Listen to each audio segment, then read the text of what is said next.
Welcome to another episode of Keepin Orange and Blue. I'm Ryan Evan, joined as always by my good friend Kevin Ducey. What's up, Kev? How has your week been so far? Man, it's been great. Get through the new year. Get to see a couple awesome Illinois basketball games. Focus on, me. I'm on court guy. Really love the performance that I saw from the guys the past couple of games. Everybody uses the word connected, and it might be a cliche, but it really looks like that. So super excited to go to, and we'll talk about this more later, Purdue tomorrow night in a game Illinois fans can just go in easy with expectations, because we're not expected to win, and I'll talk more about that later. But it should be just a fun game and a really cool atmosphere against a really good team. So excited with what Illinois is doing. I mean, to be honest with you, even a little shorthanded right now, the team looks so in sync and so connected. Let's just be honest, Kev. Before we jump into this show, how fun is this team to watch? They're just fun. Incredibly fun. Greg Waddell of G Wizzy of Sleepers said it's just like his favorite team to watch, and I get what he's talking about there. They share the basketball. They switch really well on defense. They look for mismatches, and they play off each other. There's not a lot of egos. It certainly doesn't seem that way. Even when the Mask was doing his thing, I mean, the guys were really willing to let him do his thing. And I think that's a senior leader on this team that doesn't get the credit for that. It is Coleman. I think Coleman's kind of always been that guy. He's not about getting his. He's always about helping the other team out, and sometimes to a detriment. But it is a super fun team to watch. There's things they need to fix. There's things they need to incorporate, I believe. But, man, they're a great watch right now.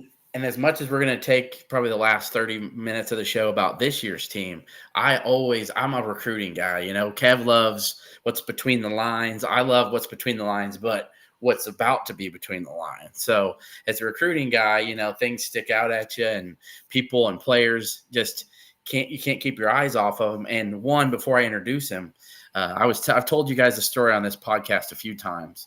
There's like a national West Coast recruiting expert, and he was at like a big tournament in California, and he was watching, the best players in California compete. And he said he had a national championship winning college coach come who had, loads of 5 stars already on his team. That's probably a handful of coaches, so just take your pick of who that is. Right. He's full for the class, so he doesn't need anybody else. And he's like, man, you need to come watch this kid down here. I'm telling you, he's going to be the steal of the class of 2024. And said national championship winning coach comes down and watches with him and leaves in such amazement of the feel of the game he's got, the maturity level, and just how he can lead a team, how he can score in all 3 phases, and just how he carried himself. And so that person is Jace Butler, who's committed to Illinois. And thankfully, we got his commitment to join the show right now. So what's up, Jace? What's up? Thanks for having me. Yeah, I think that was a worthy introduction. I think you've been nothing but impressive so far this season. Obviously, you were pretty impressive last season. You caught the Illini coach's eye, and anybody who's watched any of your highlights knows that everything I just said is very true. So we're happy to have you on here. Kev, I'll give you the floor for your first question. And people watching in the chat, if I see there's a quality question that I think is worthy that me and Kevin haven't asked him, we'll give you guys a chance to ask a question or two as well to Jace. So go ahead, Kev. Well, first off, Jace, thank you so much for joining the show. Really appreciate you. And I've been a fan of your game since you came on the scene, and that the Illinois showed some interest in you. And I'd be a fan of your game if you didn't come to Illinois. One of the things that when I watch you play is, you're a bucket. Like, you can score. There's no doubt about that. But I'm enamored with your passing ability. Do you think you're more that point guard that's wired to facilitate, that can score? I mean, who would you say you model your game after? I'd say a lot of guards, definitely Jalen Brunson, Shea Gilgeous-Alexander, kind of bigger guards too, like Cade Cunningham, use their size and advantage. But I'd say, as a kid, I've always been like a facilitator and kind of grown into more of that scoring role as like growing up, and just kind of my game developed. Yeah, you're passing, like, you put the ball right in guys' shooting pockets when I watch. I mean, obviously that's the highlights, but that's one of the things that I've heard people talk about, is that your guys are good passers, and then there's great passers because passers put the ball in guys' hands where they can score. And so, is that something you really worked on, or is it something that's kind of come naturally? A little bit of both. Yeah, I used to play back in Pop Warner. I played quarterback, so I think that helps a lot. My dad's like a big football guy, but I think just the way he even played basketball was just like point guard. So I think growing up, I always like just kind of felt that gratification from getting assists rather than getting a bucket. So I think that's just carried along. So it's just more a natural feel thing. Now, Jace, obviously it's not a worry, or maybe, it shouldn't be, but what do you think happened or clicked that, your recruitment just kind of blew up really quick? Like, I know you had some Pac-12 teams that were in on you, but I think San Francisco and some of these other teams, by the way, San Francisco is a pretty good program. They've been making the tournament, so there was no slouch.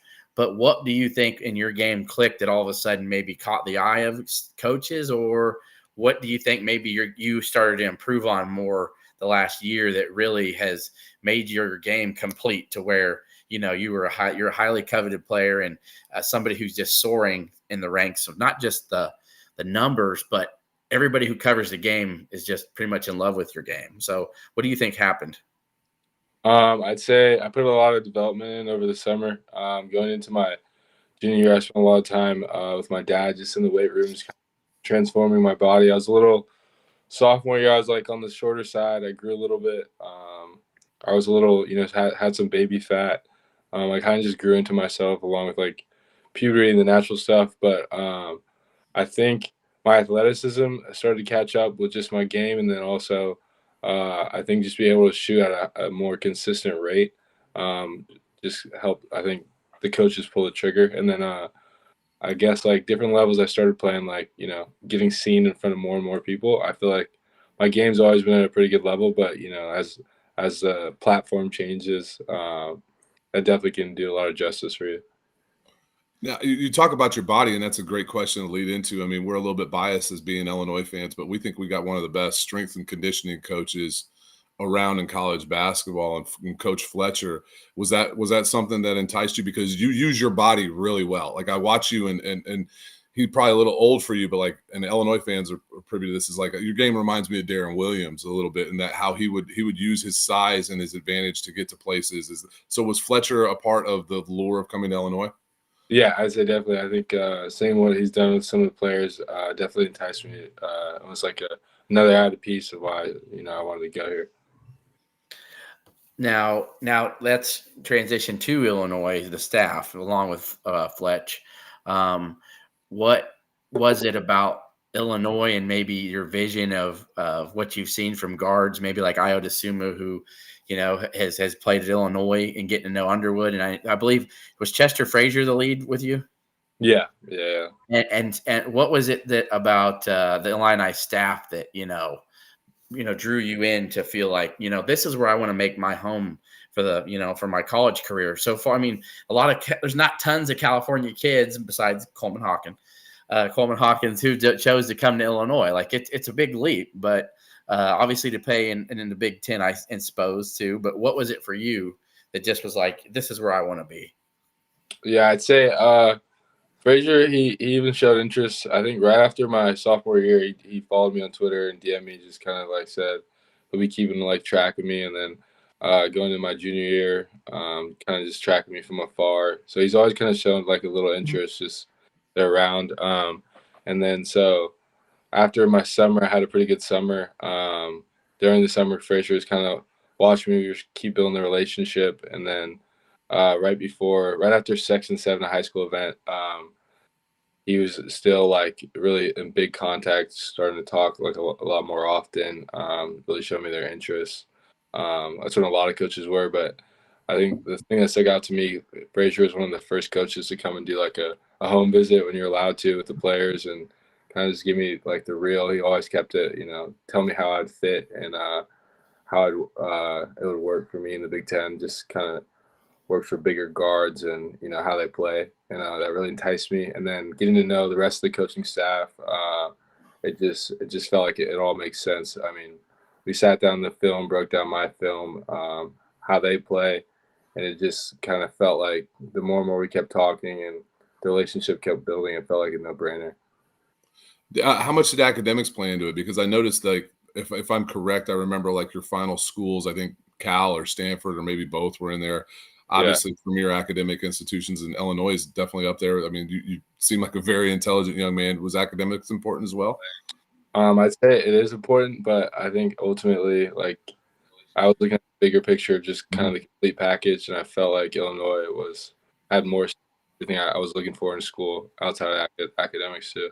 Right on. One thing that Brad Underwood and obviously Chester Frazier was a defensive guru. I mean, that's how Chet saw the floor early in his career at Illinois, was because of the way he could just lock down ball handlers. And Brad Underwood's teams at Illinois have been notoriously really good defensive teams. And this year, actually, the offense is really starting to catch up, which has us excited. When we watch highlights, like, not a lot of things, they're not putting a lot of defensive highlights of maybe, stop and penetration or things like that. We'll see you get a high rise block or a steal or something like that. But how do you feel your game is on that side of the floor? Yeah, I think I take a lot of pride in defense. My dad was a linebacker at San Diego State, so I think he's always kind of saw the floor from a defensive side. So I think he definitely helps me out on that end for sure. But I take just as much pride in defense as I say do in my offense. Right on. Yeah, obviously you've been having some premier matchups of late. Are you somebody you feel like those big moments get you prepared or get you, the best comes out in you? Like, I know you're a pretty consistent player, like looking at your stat lines, but you've either been the MVP of the tournaments you've been in, or you've been on the, all first team, or, all that stuff. So do you feel like these big games competing against other, kids that maybe you were overlooked against, does that, maybe build a little bit of chip on your shoulder, or do those things not matter to you? Yeah, I wouldn't say, I never really cared too much about other people's opinions of me, but I'd say definitely in the bigger moments, I feel like, I want the ball in my hands, and the bright lights, I feel like that's when I play my best, just because, just to show all the work I've put in. Obviously, it's nice to do it against, like, a player that might be ranked above you, but I feel like if it wasn't or was, like, I'd come about the game the same way, so I wouldn't say it has too much of an effect. We'll take a couple questions off the side here. Kev, do you have anything else for him there's a couple fun ones from people. No, well, I did have one question. Well, first off, like, I can only imagine, like, you sound like you got a great dad, right? I mean, but it also sounds like you got a tough dad. So that's, I lived that in my life, so I can appreciate that. Just showing respect to your father and how much you talk about him. I think that's helped mold you into the young man that you are. That being said, with some of the challenges that I'm hearing, reading about, seeing for high school athletes has been the change in the development of the transfer portal.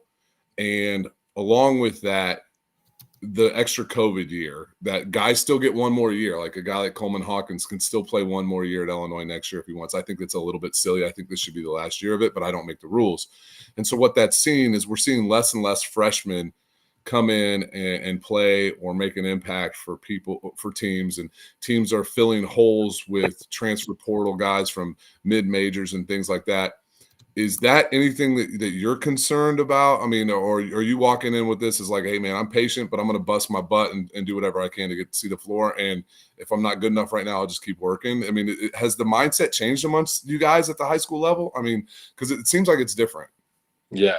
I'd say for like the grand scheme of things, I think in high school, it definitely has changed the mentality. Just, a lot of players don't really want to compete, but I think, credit to my parents and just how I've been raised and coached. I mean, I'm ready to compete with anyone who steps on the floor. I'm just trying to win the spot and be undeniable and just, do whatever I can to help the team. Speaking of which, like when you connected with the team, was any guys on the squad that like you bonded with, and have you had a chance to talk to Jaxtis or Merez Johnson since you committed? You guys have a group chat. Come on, right? You got to have one of those. Yeah. We got a group chat going on, so we talking that a little bit. I feel like I got to bond with a lot of players: Coleman, Marcus, Luke Goody, Justin Harmon. I got a lot of I got to spend a lot of time with a lot of the guys. and that also I think played a part in it. Just seeing how the guys were off the court and seeing how close they were even in the summer, just really spoke to the volumes about the program. Yeah, they seem very tight, especially on the court right now, but they seem tight off the court, and I think that's leading to success. And someone who could see it from your perspective, that's pretty cool because that means you're jumping into a winning program, and that's culture, and that's exciting to hear. When you don't have games, or you're watching the Illinois games, like you're going to be watching tomorrow. Well, you have a game probably tomorrow, don't you? I have a game, but I'll tape it. I'll be watching it. I tune in. Yeah, this would be Illinois' first win at a number one team on the road. So it's a huge game. Obviously, they've beaten number one before, but it's a huge moment. And think about it, man, it's going to be you next year. Yeah. So real quick, I'm going to take a couple questions from people. One had a fun one about your ask him about getting his 2025 teammate to the Illini. Yeah. No, I have my junior guard, one of my backcourt mates at my school. He's pretty legit too. Plays for the Oakland Soldiers. But yeah, I've been already pitching to him how good we are over here at Illinois, and just telling him about it. It's been fun. And then Jay Began, our guy Jay Began. How excited is Jace to join the Illini family after seeing how successful the program has been the last few years? No, yeah, I'm super excited just to come into the winning culture and tradition and just contribute to the best of my ability and just be a part of the family. It seems really cool, and I'm ready to get there. Let's see. Being from California, how has he prepped for the Midwest snow and winters? Shut up, guys. That's how we lost Jalen. What was his name? Jawan Evans. Yeah. How much does it snow in California? I don't know. It doesn't snow too much where I am, but it does get cold and rainy. But I'll have some winter jackets. So I think I'll be all right.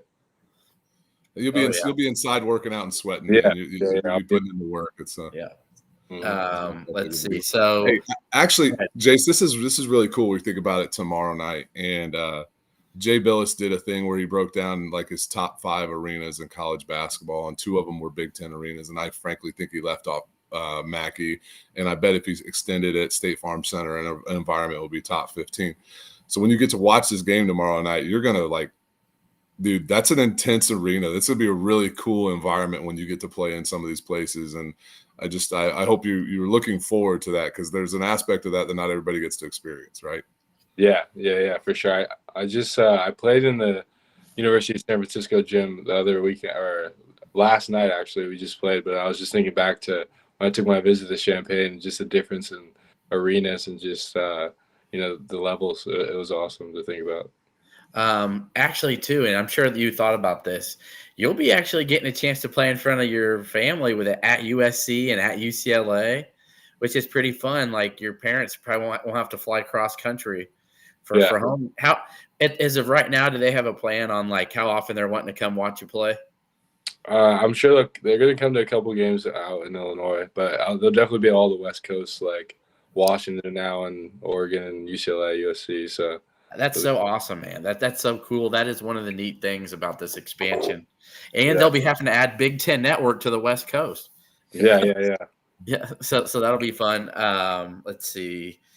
Yeah, looking at questions that are worth. I already asked him, but just for you, Adam, we'll have one apiece here, and this will be the last one for you, Jace.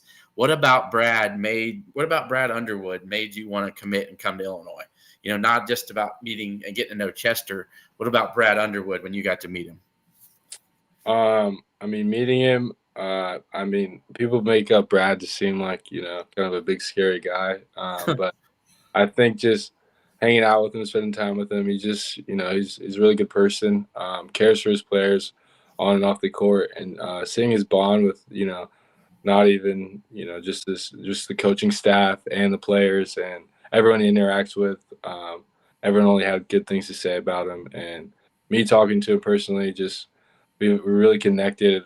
Just talking about sports or random stuff going on. I think we were watching a football game, just talking about our favorite teams and stuff. It felt like a real good, genuine connection, and he just seems like a good person I want to play for.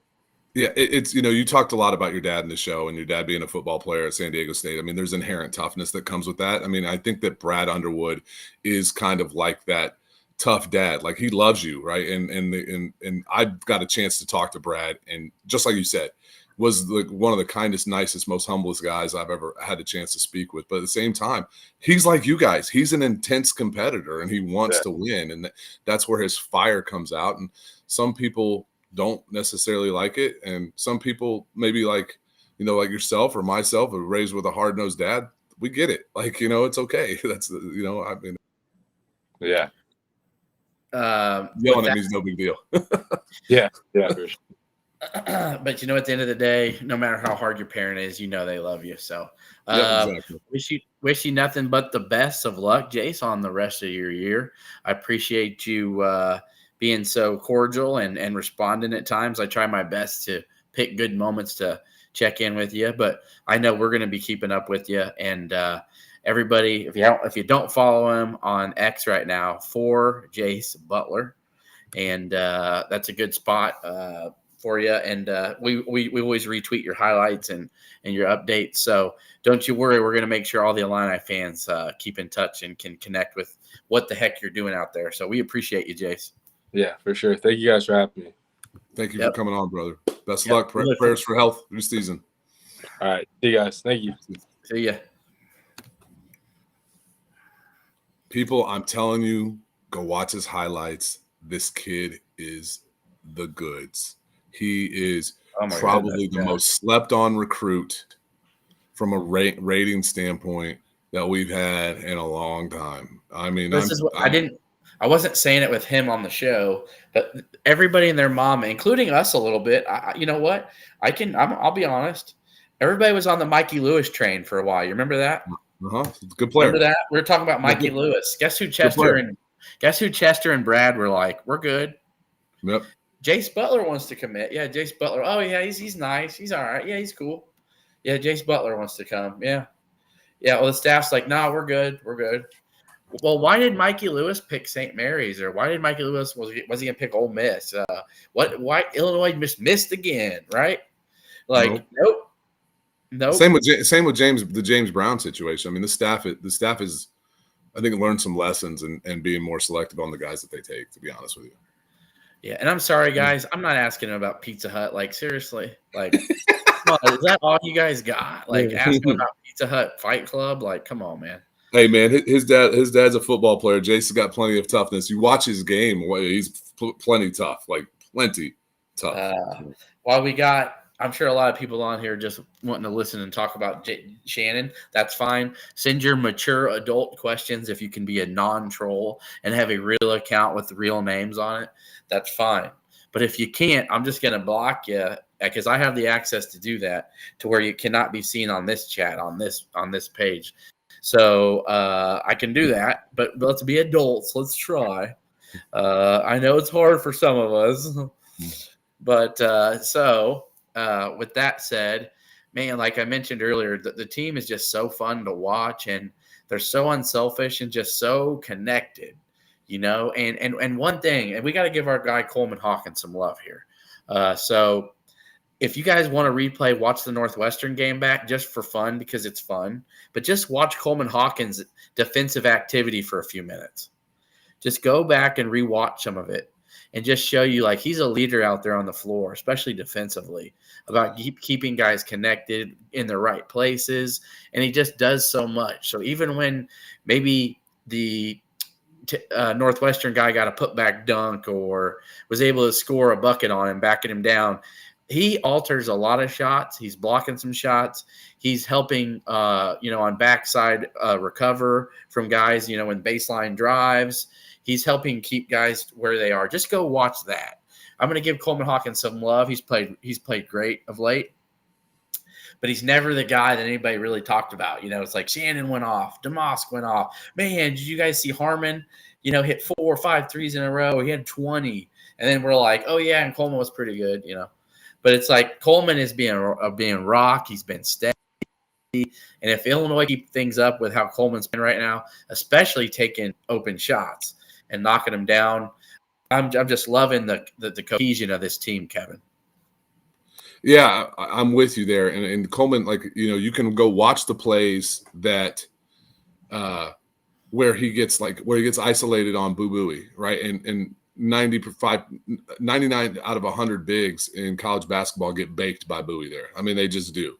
And he does not. Those are the easy plays to go watch. There's Twitter highlights. Hoop Fanatics is putting that stuff out there, and it's great to watch.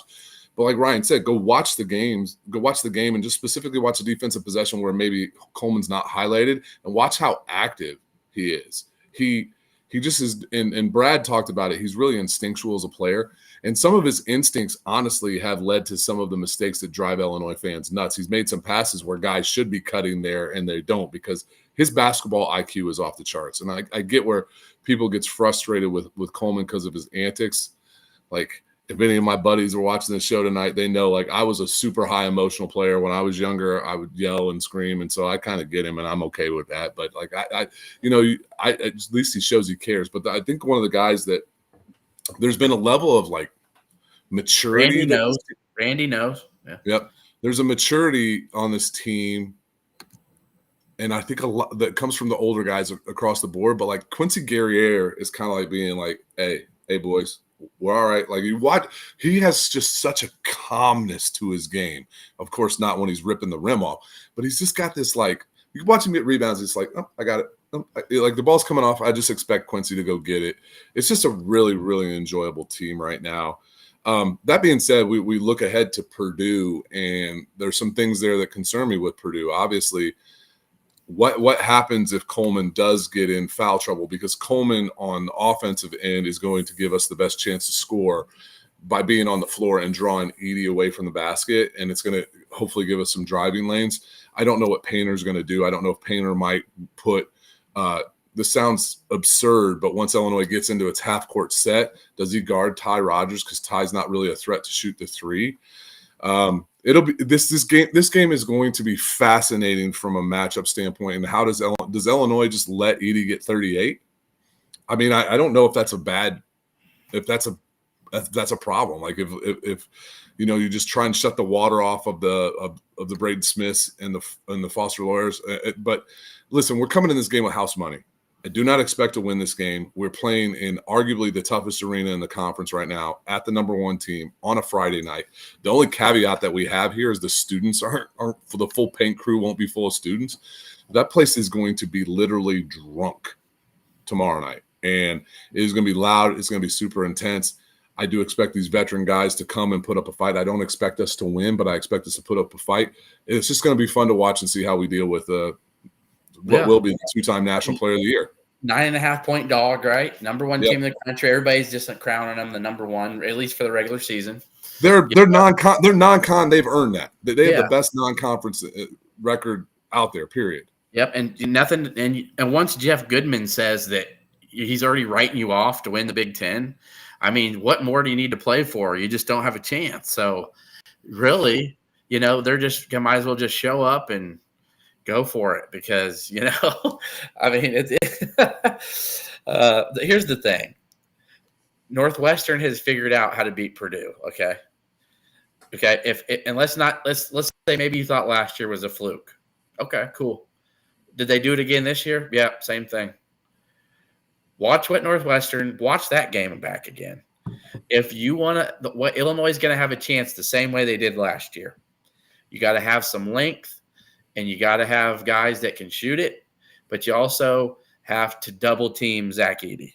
Okay? You got to make him give the ball up in the post because watch the Maryland game. It was just all day. Just throw the ball to Edey. He was just eating. And you know what? Yeah, they only scored 67 points. But you let him get in his flow. They're up by, 14 at half, and then they were up by 22. They were cruising, man. Like, Maryland couldn't score because they weren't hitting shots. But they were not doubling Edey. And I'm telling you, Northwestern post traps the crap out of Edey. And those guys, and they're hurrying back to get into shooters. If Purdue has an off-game shooting, that's when they're susceptible to lose. And Illinois' length can make up for some of that because when you have length, you can close down those lanes quicker. So that's one of the things. The one thing that kind of concerns me a little bit is, and it's a two-part. One I'm excited about, one I'm a little bit concerned about, is number one is Julian Reese had 0 points in that Maryland game because he is really a back to the basket scorer, and Edey just took that away. So you look at the two guys that have basically scored against them in those games that I'm looking at, and that was Jameer Young had 26 on him. Bowie had 30 something on him, I think.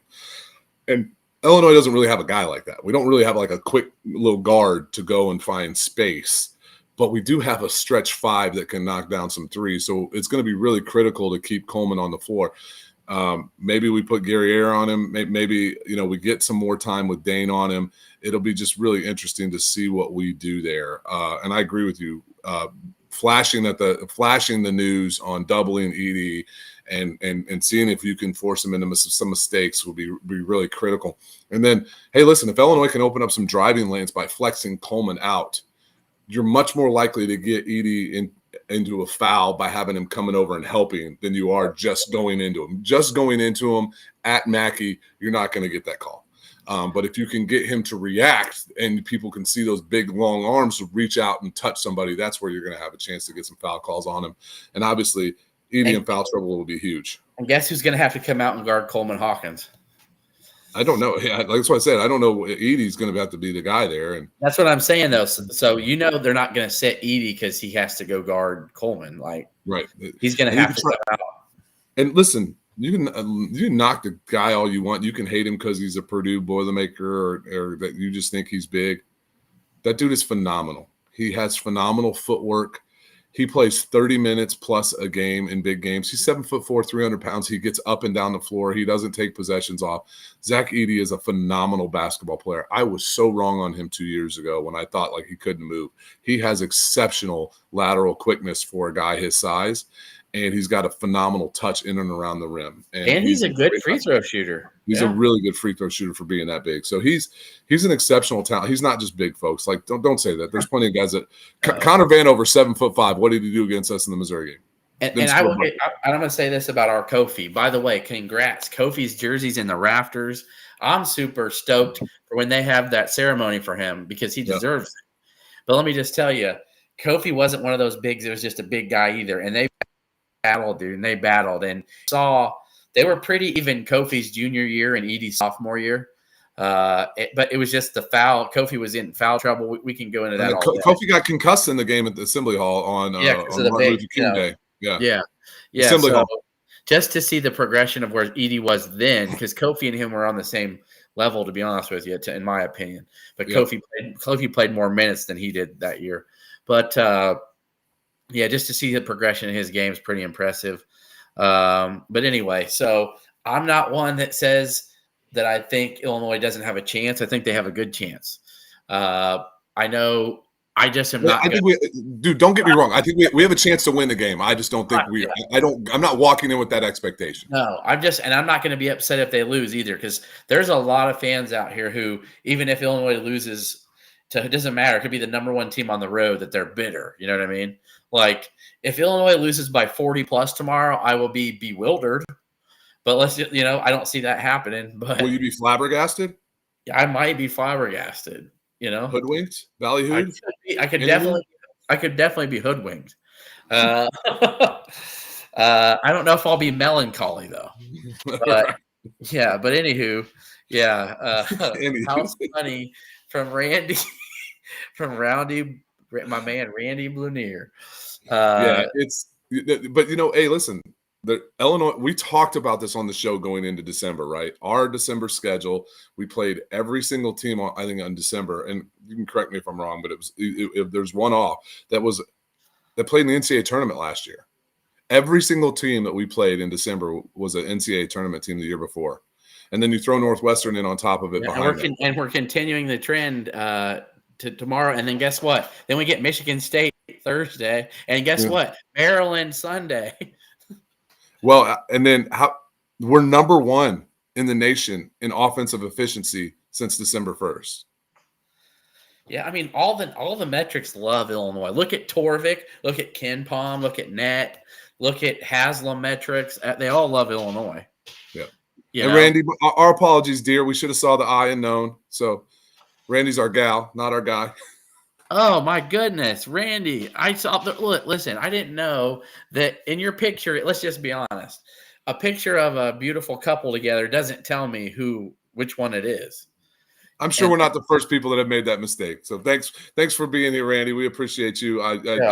I've conversed with her on Twitter a few times. She's great. So thank you. It's awesome to know. And Randy has always jumped on my tweets and been positive and liked and retweeted. So my apologies. Won't ever happen again. Now with that said, house money. And then you got a big Michigan State team who's feeling themselves right now coming next week. Good. They're good. They're good again. They're good again. And so I like that because me too. It's good for the conference. It's good for the conference. I think you look at Nebraska. Nebraska's a tournament team, in my opinion. Indiana's not. Indiana's not, and we're okay. And look, Indiana fans, Purdue fans, they're all jumping together to hate Illinois now, which is marvelous. It also, I talked to DGL's mother this evening, and I said, "How excited are you for tomorrow?" You know, she lives in West Lafayette. Her boy's coming back to West Lafayette. The Purdue fans love them so much.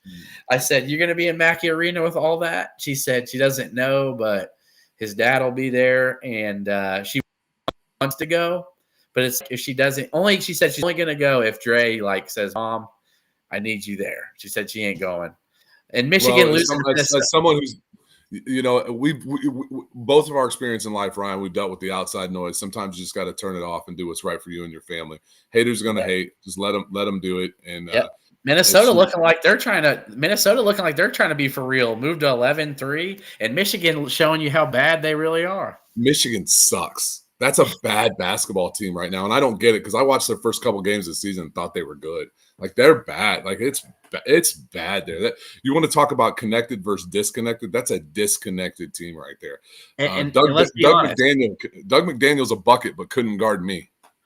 No, and I got to be honest, when you have a dysfunctional leader like Juwan Howard, and I'm okay saying that, you are what your coach is. Come on, You know what I'm saying? Extend you on. You're right. It's like when I was praying for Mike Davis to get extended at Indiana. I get it. So now I don't think Indiana's good either, but they have a lot more talent than Michigan. I think honestly, be careful on this one though. I think that Indiana has some matchup issues that we're able to exploit a lot of matchup issues with our size and our athleticism, especially on the perimeter. That's going to be squelched a little bit by Indiana with Mbakwe, Renew, and Kalel Weir. All those guys are athletic and quick enough that Coleman isn't going to be able to just drive around them if they come out to him on the 5. You saw how Nebraska got to him though. It's just that they're not connected either though. That's the problem. No, they can't shoot, but that's one that kind of scares me a little bit on the schedule if they catch one of those nights where they're hitting in Bloomington, I feel that way, but not in a loaded, amped Assembly Hall this year because we don't have Matthew Meyer who just drank 40 monsters who's trying to come out there and play. Jake says we don't go there, so we only get them at home, so that's a good thing. Yeah, so we're good. I want to say something about this. I hear a lot of Illinois fans hearkening back to when we went to Michigan and beat Michigan, who was number 1 or number 2 in the nation. They're number 2. We were 4 without Io. This is not comparable.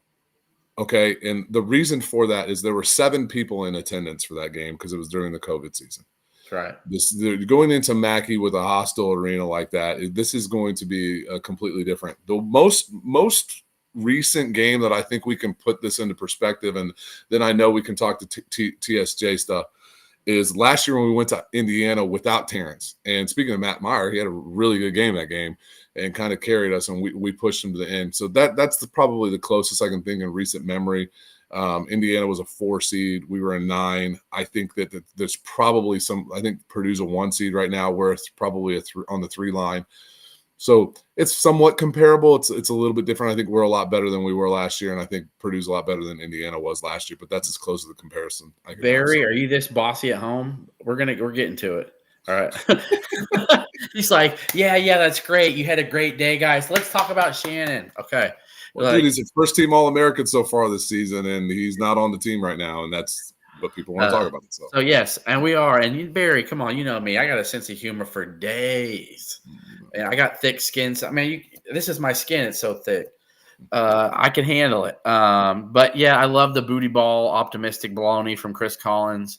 You could tell that Brett Underwood liked it, but was like, that's not who we are. We're not just a booty ball team. In the press conference after the game, he was like, yeah, I mean, we can play booty ball, but that's just not who we are. We're not just booty ball. Like, no, Barry, you didn't miss it. So yeah, that's going to be a tough one. I think Illinois, they got 2 tough ones in a row. Purdue and the hottest team maybe besides Illinois in the Big Ten. Purdue, Illinois and Purdue, coming. That's right. Michigan State.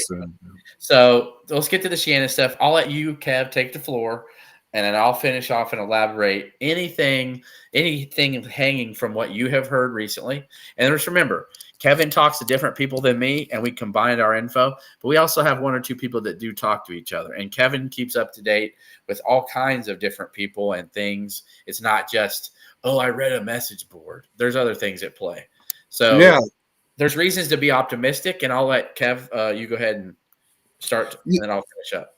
Yeah, the people who connected with the program, the people who have a little bit more resources internally with people that matter, with people that make decisions, there is a level of optimism that Terrence Shannon could play again this year. And I know that I said on this show when we met, what was it, a week or so ago, that I didn't think he was ever going to play again. Mm-hmm. And I know people have called me out for that, and rightfully so, but that was with the information that was given. He was arrested on a charge of rape. It's really hard to say that a guy's ever going to come back. And it's still challenging. I still have questions of whether or not he's going to be able to come back to the season, because as it prolongs, that's not good for Illinois. But as the board prolongs to make a decision on his reinstatement, it tells you that it is not as cut and dry. I mean, everything about this case, I'm begging and pleading people with real information that's out there to use some common sense. And I think there's some common sense being done by the disciplinary board, because the disciplinary board sees a player charged with rape. It's real easy just to say you're suspended indefinitely until any new news comes out. However, the police report stuff that has come out has made this case kind of muddy. And I'm not casting dispersions at people, but the police report's out there. It's public information. It happened at 2:47 in the afternoon at a bar called The Hawk in Lawrence, Kansas. And it went on for approximately 2 minutes. And here's the thing that catches me off guard. Why does it take 3.5 months to arrest a guy who sexually assaults a woman in a public place in the middle of the day? It wasn't at 2:47 in the morning when the bar was closed. Now, maybe it could have happened in the bathroom, but wouldn't there have been a complaint or something immediately after the fact? And maybe there wasn't, because I don't understand the psychology of a rape victim, and I'm not going to attempt to right now. That's not fair to her. If that did actually happen in the bathroom, that would be the one like monkey wrench here that's throwing me off from a logic standpoint. But Arterio Morris allegedly raped a woman in a dorm room in Lawrence, Kansas on August 26th, and was arrested 15 days later on September 11th. The level and the ability to ascertain evidence in that case, from my opinion, from a common sense standpoint, would be much more difficult than the ability to ascertain evidence in the Terrence Shannon case. So why did it take 6 times longer to arrest Terrence than it did Arterio Morris? So it just leads me to believe that these claims could possibly not be substantiated, and there is a chance that the DA drops the charges. I don't think there's any way Terrence Shannon is reinstated without some massive legal. I don't think the Illinois board, the disciplinary board, can reinstate him while charges are still levied against him. I think, honestly, what has to happen is there has to be a removal of those charges. And if the removal of the charges happens, it has to happen quick enough, because if we start getting to the middle of February, I think at that point in time, Terrence is probably just working towards his NBA career. So we're on a little bit of a timeline here. My biggest thing is, if the guy didn't do it, if Terrence Shannon didn't do it, Illinois basketball is completely secondary in my mind, because this comes with a 12-year prison sentence.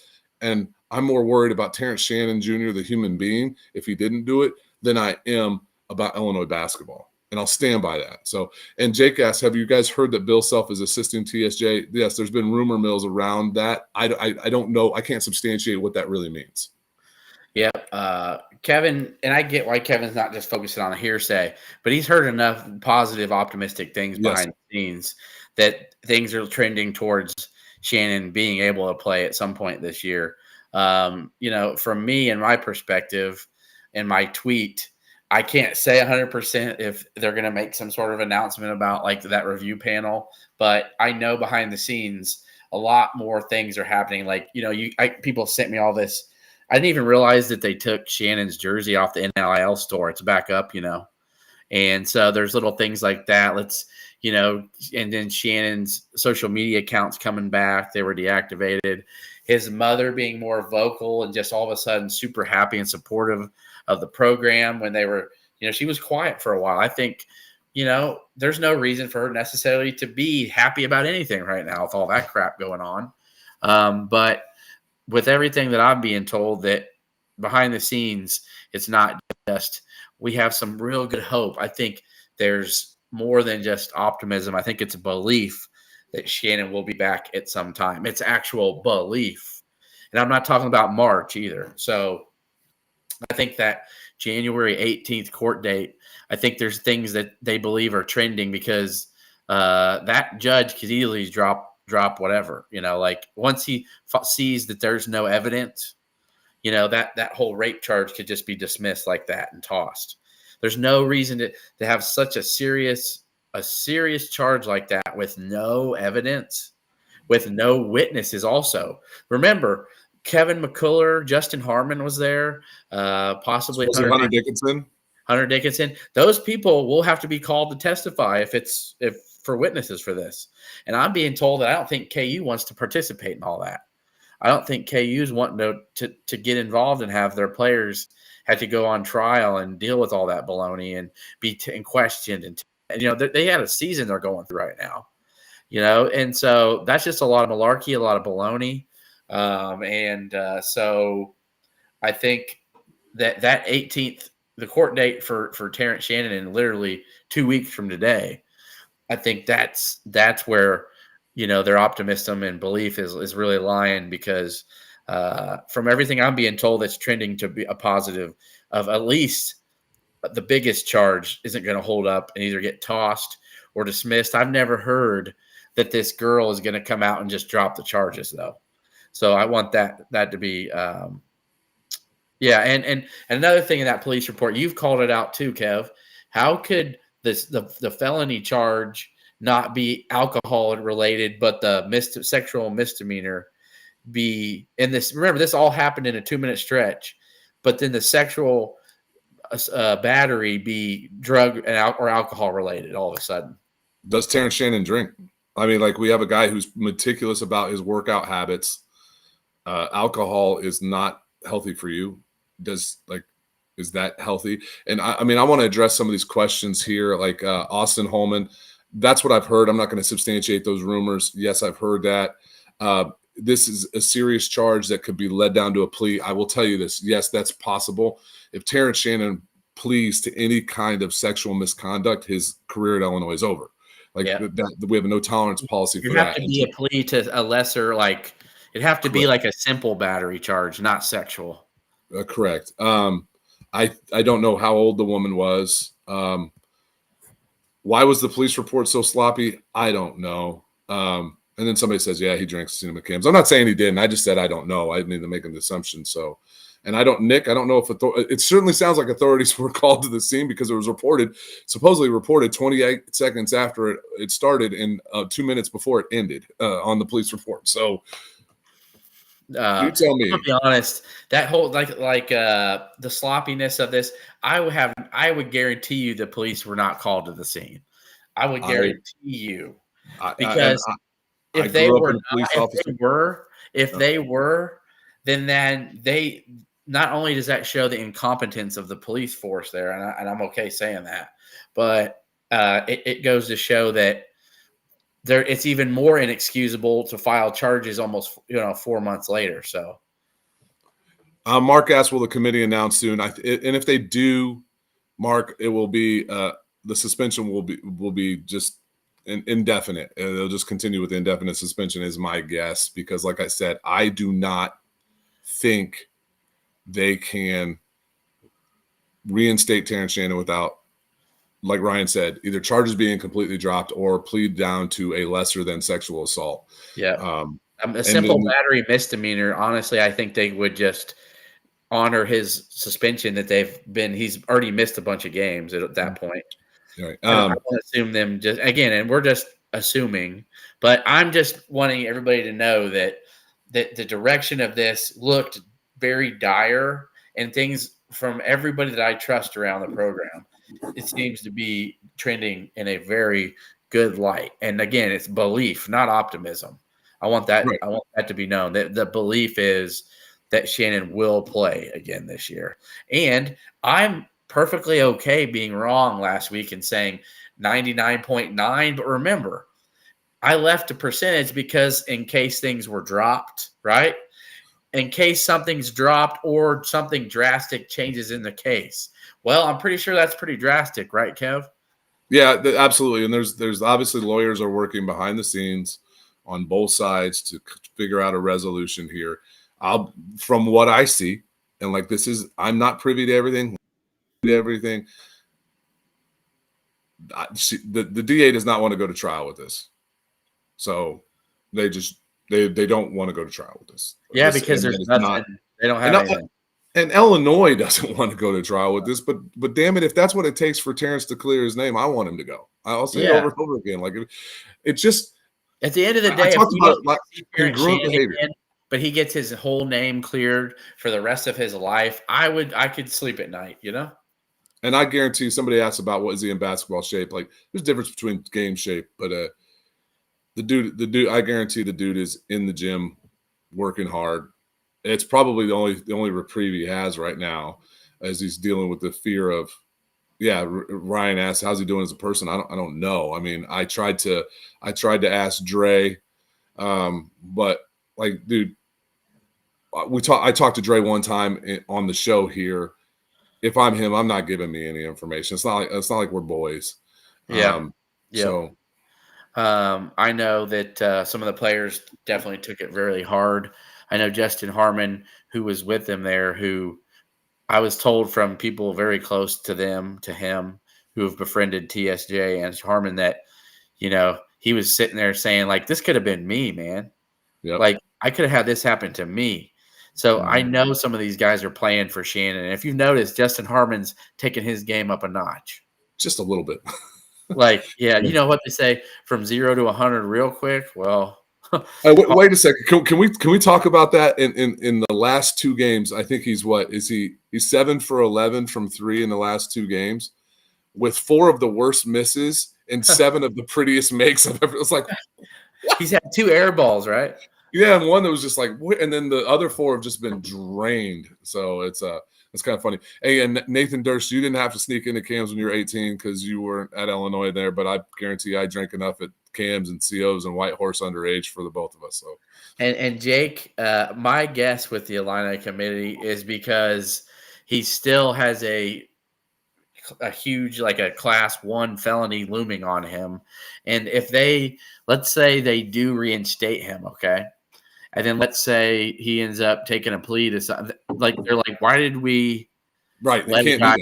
Yeah, you just can't because that makes it look. Yeah, you just can't. And Illinois is the team that allowed a rapist to play or a sexual assaulter to play. Like you cannot do that. But I think what the committee is doing is they're probably delaying due process, and they're really and that makes you wonder, because if there was more substantiatory evidence, I think, against him, I think the committee spends all of about 3 seconds. If there's more substantiatory evidence against him, I wouldn't be talking about this. But and granted, we don't know it. Like we only know what we know. So Drew Hunter asked, so Brandon Miller really was never charged. He was never charged. Yeah. Yep. And Michelle, you can relay that to Justin Harmon. He might like to hear that. I think the braids look good on him too. I don't care about his braids. I care about his stroke. Yeah. He's not a lefty. He'd be right. No, I did right-handed. It's because it's a reverse thing. Oh, okay. I see. But anyway, yeah. But Drew, I get why you could feel a little upset about that. Basically, last year, Alabama had a player who ended up being a murderer of someone, and Brandon Miller drove him to the bar that night. But obviously, you can't prove that he knew he had a gun. They brought him the gun. He brought him the gun. He didn't know what it was for, though. He said, "Hey, bring me my gun. It's my gun in your vehicle." And at the end of the day, I'm like, "Get your gun out of my vehicle." You know, I don't know. I drive guns to my homie's house at 2:00 in the morning all the time for target practice. Don't you? Yeah, I didn't know it was at 2:00 in the morning. Like yeah, and Paulson, I don't know that DGL's mom won't be there. And you know what? I'm not going to let anybody know if she is, because I don't want anybody trying to ambush her. Amen. So with that said, Kev, you got anything else? We're going to hit our final thought here, and then we're going to no. Everything's pure speculation. And Will Tinsley actually brought the thing up. Crack House Fab Five, Jalen Rose. Like, yeah, even if they reinstated Terrence now, would Terrence want to play until his name's cleared? I don't know that I would. So we're just waiting on that. All the stuff that we're hearing, we have one thing really of concrete to go on, and that's that the police report leading towards some common sense that doesn't exactly line up with what I think the first primary charge is. I don't see any way that would stick. And so we're just going to have to wait it out. So. Yep. And with that said, I'm going to start with final thoughts tonight. Love to get some final thought music, kind of like what was it they would do on, it's Woody on, right before PTI. Oh, yeah. Woody and all those guys, they have their little 15 seconds where they get to say whatever they want. Pardon the interruption music. Yeah. So anyway, my final thought is, regardless what happens with Terrence Shannon Jr., let's enjoy this team. They're connected. Let's, go support them. Go fill up the State Farm Center. Have belief in the team. They believe in themselves. And I think no matter what happens, that this team is a team that can still make the second weekend, and that has 100% bought into the culture, being your brother's keeper, and also next man up mentality, which you can't, that's priceless, because every year is a new year, people, and let's just enjoy let's think about where we were last year, huh? And let's think about where we are this year. Was last year's team a brother's keeper? Was last year's team a me keeper? It was, and was last year's team next man up mentality? No. So enjoy it. It's fun. And no matter what happens tomorrow night with Purdue, this team is for real. So that's my final sense, Kevin. My final thought is just I'm going to continue to pray for the truth here in the Terrence Shannon situation. And then secondarily, Brad Underwood's pretty good basketball coach. I'll leave it at that. No, he's not, Kev. He can't even adjust to defenses, right? Come on. Brad Underwood's pretty good basketball coach. Hey, retired Plano AD. I know that Illinois is working a tight end from McNeese State. I think he was a Lockport kid, possibly. And this, I am assuming retired Plano as in Plano, Illinois. I thought you mean Murray State, by the way. Murray State, yeah. I said McNeese State. I don't think McNeese State has a football team, maybe. And let's not just say he's not just any Murray State tight end. He was an All-American. All-American, yeah, that's true. Yes, yeah. I do want to say that the Plano AD, retired Plano AD, coming on my show bites me in the butt, because Plano beat my brother's high school football team in the state finals back in, I think it was 2005. So thanks, guys. 2006. Well, Paulson, I guess that's going to start crumbling now that you said that. So, yeah, he starts losing the team right now. Yeah, that's why he has the best record in the Big Ten in the last 4.5 years. Listen, that sentiment and statement. Pumps them up to get beat down. We should play that, but that sentiment and statement was for December, the month of December, Paulson, not Big Ten play. All right. So, hey, Paulson, go to bed. It's past your bedtime. Grandma's calling. Okay. Anyway, if you don't subscribe to us on YouTube, subscribe to us there. Like, follow, retweet, all the goods on Spotify, Apple Podcasts.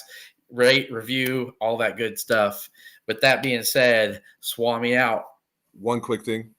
Nick Nasty, perfect name for a high school college football player. Guy was really tough. That's the retired Plano AD.